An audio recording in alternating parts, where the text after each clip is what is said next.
বিএনপির প্রতিষ্ঠা বার্ষিকী উপলক্ষে সারাদেশব্যাপী 7 দিনের কর্মসূচি বাস্তবায়নের লক্ষ্যে ভোলা চরফ্যাশনে র্যালি ও পথসভা অনুষ্ঠিত হয়।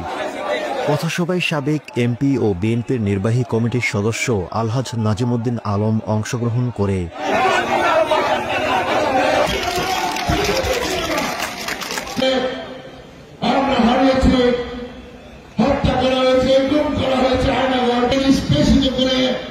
আমাদেরকে বিলীন করতে চেয়েছিল।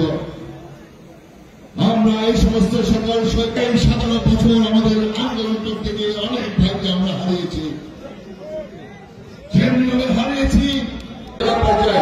আজকে আমাদের এই সারা বাংলাদেশের সকল উপজেলায় সেই কেন্দ্রীয় নির্দেশনা এই কর্মসূচির অংশ হিসাবে আজকে আমরা চরফ্যাশন উপজেলায় একটা বিশাল র্যালি আমাদের অনুষ্ঠিত হবে ইনশাআল্লাহ। শ্রদ্ধা জানাই আমাদের বাংলাদেশের জাতীয়তাবাদী দল